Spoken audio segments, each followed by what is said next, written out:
డాండీ కుటుంబం పారిపోయిన తరువాత హిన్స్డేల్ హౌస్ నిళ్లతరబడి ఖాళీగా నిలిచింది. ఇళ్లలోకి అడుగుపెట్టడాన్ని స్థానికులు దూరంగా తప్పించుకున్నారు. ఎందుకంటే వాతావరణంలో ఒక విచిత్రమైన కష్టత ఉండేది. కొన్ని కూలీలు శుభ్రం చేయడానికి వచ్చినా వారు పనిని మధ్యలోనే వదిలేసి వెళ్లిపోయారు.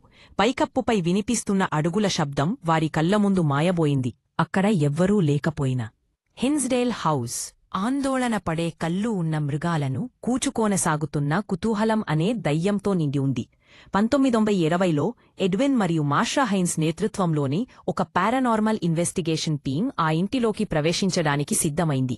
వారు టేప్ రికార్డర్లు, కెమెరాలు, సెన్సర్లు తీసుకుని ఈ కాళ్ళు గబ్బిలాలుగా మారిన ఆ ఇంటి రహస్యాలను చాటడానికి సంకల్పించారు. లోపల అడుగుపెట్టగానే గాలి ఒక్కసారిగా చల్లబడింది. ఇది సాధారణ చలికి కాదు, అది ఊపిరాడని చలిగా ఉంది. కెమెరాలు వెంటనే చెడిపోయాయి మరియు టేప్ రికార్డర్లు రాత్రంతా పనిచేసియాయి ఉన్నా తరువాత అవన్నీ ఖాళీగా కనబడాయి.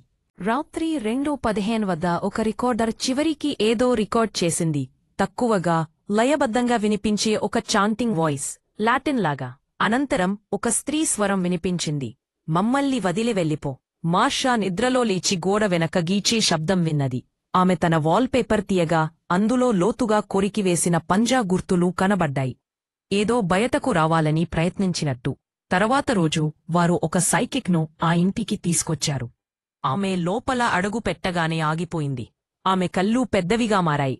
ఆమె నెమ్మదిగా చెప్పింది, ఇక్కడ 6 ఆత్మలు ఉన్నాయి, వాటలో ఒకటి మనిషి కాదు.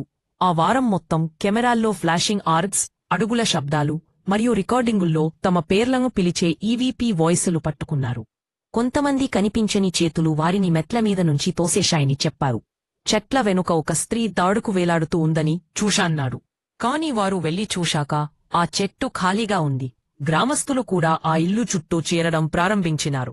కాని ఒకప్పుడు ఆ ఇంటిని ఎక్సార్సైజ్ చేసిన పాద్రి వారిని హెచ్చరించాడు. హిన్స్డేల్ హౌస్కి పేరు కావాలి కాదు, అది కావలేసిందేమిటంటే భయం. కొన్ని రోజుల్లోనే ఆ టీం తమ పరిశోధన ఆపేశారు. వారి ఫుటేజ్ అంతా చెడిపోయింది. హార్డ్ డ్రైవ్స్ మిస్టీరియస్గా కరప్ట్ అయ్యాయి. మళ్లీ ఆ ఇల్లు నిశ్శబ్దంగా నిలిచిపోయింది, తదుపరి సందర్శకుల కోసం ఎదురుచూస్తూ. ఇప్పటికీ కొందరు చెబుతారు, గాలికొండల మధ్యగా ఊదినప్పుడు హిన్స్డేల్ లోయల్లో అప్పటికీ ఆ చాంటింగ్ వాయిసులు